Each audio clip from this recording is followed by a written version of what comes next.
perkenalkan nama saya Clarita Finit, mahasiswa semester 6, Fakultas Kesehatan Masyarakat di Universitas Nusa Cendana. Dalam video kali ini, saya akan memberikan penyuluhan mengenai penyakit askariasis dan taeniasis. Pertama, saya akan membahas mengenai penyakit askariasis. Apa itu askariasis? Askariasis adalah infeksi yang disebabkan oleh Ascaris lumbricoides atau biasa disebut dengan cacing gelang. Cacing gelang adalah parasit yang hidup dan berkembang biak di dalam usus manusia. Cacing gelang dewasa ini dapat dengan mudah dilihat tanpa menggunakan mikroskop. Hal ini dikarenakan cacing Ascaris lumbricoides mempunyai ukuran yang bervariasi, di mana cacing gelang betina mempunyai ukuran yang lebih besar, yaitu 20-35 cm, sedangkan cacing gelang jantan berukuran yaitu 15-30 cm. Oleh karena itu, cacing gelang dapat dilihat secara langsung. Penyebab askariasis. Askariasis disebabkan karena tertelannya telur-telur cacing gelang yang terdapat dalam makanan atau minuman dan tidak mencuci tangan pada saat makan dan sebelum mengolah makanan, dan juga lingkungan yang memiliki sanitasi yang rendah, serta bahan makanan yang tumbuh di tanah yang telah terkontaminasi oleh telur askariasis lumbricoides sehingga menyebabkan penyakit askariasis. Cara penularan Ascaris lumbricoides. Telur cacing yang telah dibuahi keluar bersama tinja penderita ke lingkungan yang suhu optimal dan lembab sehingga akan berkembang menjadi telur infektif yang mengandung larva cacing. Ascaris lumbricoides masuk ke dalam mulut bersamaan dengan makanan dan minuman yang tercemar melalui tangan yang kotor, terutama pada anak-anak, serta telur infektif terhirup melalui udara bersama debu. Kemudian, telur cacing menetas di mukosa alat pernapasan bagian atas dan larva akan segera menembus pembuluh darah dan beredar bersama aliran darah. Cara penularan askariasis juga dapat terjadi melalui sayuran dan buah karena tinja yang dijadikan sebagai pupuk untuk tanaman sayuran maupun buah-buahan. Tanda dan gejala askariasis. Yang pertama adalah demam, biasanya anak-anak menjadi rewel, gelisah pada malam hari. Cacing kadang-kadang dapat dilihat ketika buang air besar, kelelahan, kurang nafsu makan, penurunan berat badan, nyeri perut kadang-kadang disertai dengan diare. Pada paru-paru, larva dapat menyebabkan pneumonia. Faktor risiko askariasis.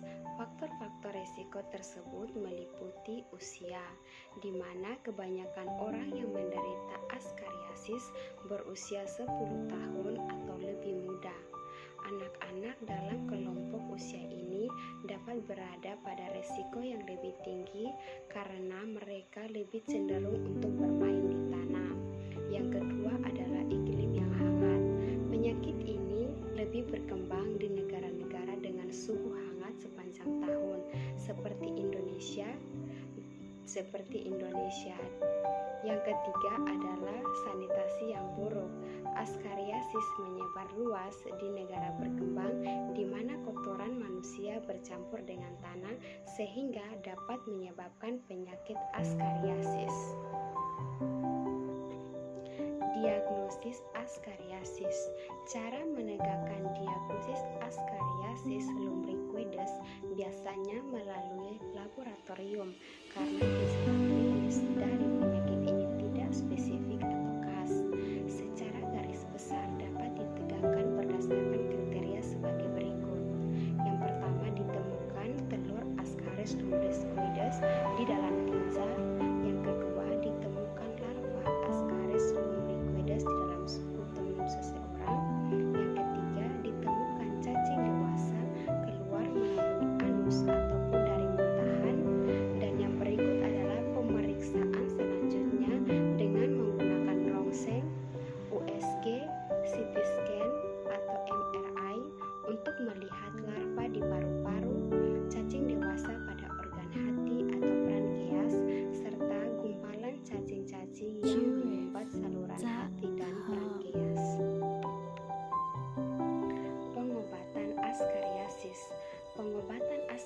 tainiasis dapat dilakukan dengan beberapa cara.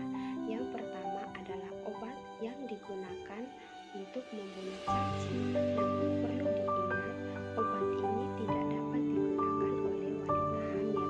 Obat-obat tersebut yakni piperazine, mebendazole, dan albendazole. Pencegahan askariasis. Pencegahan yang dapat dilakukan agar tidak terjangkit askariasis adalah yang pertama, selalu mencuci tangan dengan air bersih dan sabun sebelum makan, sebelum memasak dan menyediakan makanan, setelah buang air besar dan setelah menyentuh tangan.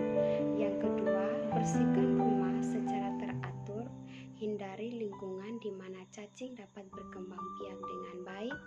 Yang ketiga, pastikan makanan yang dimasak benar-benar matang sebelum dikonsumsi. Dan yang keempat, mencuci buah dan sayur hingga bersih sebelum dikonsumsi. Selanjutnya saya akan menjelaskan mengenai tainiasis. Apa itu tainiasis? Tainiasis adalah penyakit akibat parasit berupa cacing pita yang tergolong dalam genus Tainia dan dapat menular dari hewan ke manusia ataupun sebaliknya. Meskipun infeksi parasit ini dapat ditangani dengan mudah, namun bisa menyebar pada organ lainnya dan berpotensi untuk menimbulkan masalah kesehatan. Penyebab tainiasis. Tainiasis pada manusia disebabkan oleh spesies Tainia solium atau cacing pita yang ditemukan di daging babi dan spesies Tainia saginata atau cacing pita yang ditemukan pada daging sapi. Manusia terkena tainiasis apabila memakan daging sapi atau daging babi yang dimasak setengah matang, di mana di dalam daging tersebut mengandung larva cacing pita. Dan juga rendahnya kebersihan dalam pengelolaan makanan yang bersumber dari daging sehingga menyebab terjadinya tainiasis. Yang berikut karena ternak yang tidak dijaga kebersihan kandang dan makanannya dapat menimbulkan manusia terkena tainiasis sehingga larva cacing pita masuk ke dalam tubuh manusia dan berkembang di dalam usus. Gejala tainiasis.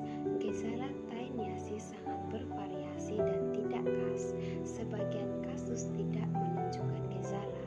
Gejala klinis dapat timbul sebagai akibat iritasi mukosa usus atau toksin yang dihasilkan oleh cacing. Gejala tersebut antara lain rasa tidak enak pada lambung, mual, badan lemah, berat badan menurun, nafsu makan menurun, sakit kepala, pusing, konstipasi, dan diare. Siklus perkembangbiakan tainiasis. Yang pertama, cacing tainia dewasa berkembang biak dengan cara bertelur. Telur cacing pita keluar bersama feses dan terlepas ke lingkungan. Lalu, sapi dan babi terinfeksi cacing ini dengan mengonsumsi pangan ternak yang terkontaminasi telur cacing.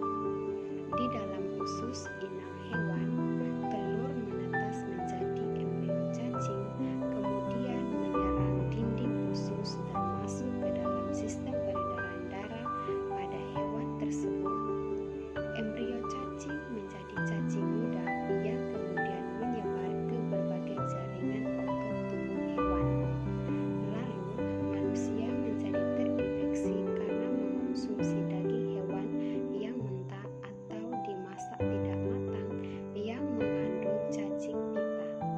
Lalu, kepala cacing akan menempel kuat di dinding usus halus dan tumbuh menjadi cacing dewasa yang menumpahkan telur di kotoran manusia yang terinfeksi. Faktor risiko tainiasis.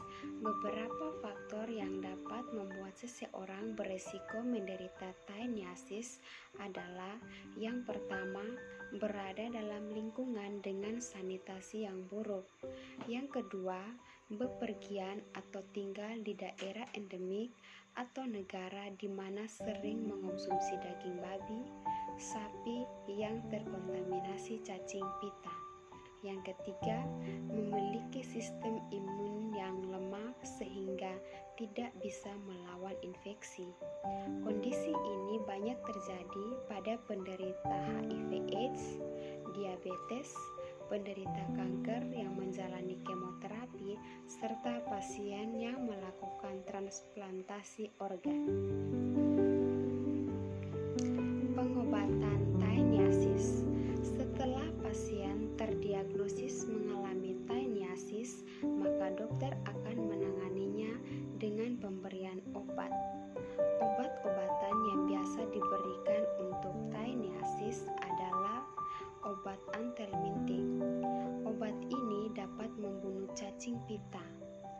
Obat antelmintik akan diberikan untuk sekali minum, tetapi dapat juga dikonsumsi dalam waktu beberapa minggu hingga infeksi bersih. Cacing pita yang mati akan keluar bersama kotoran.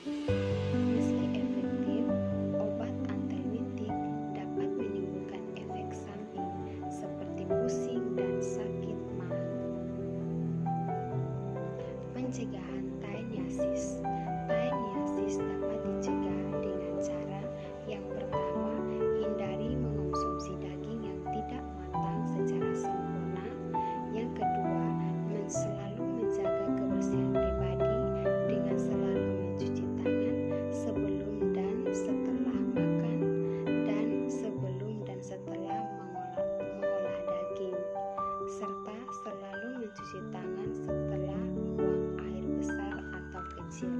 Inilah presentasi saya tentang askariasis.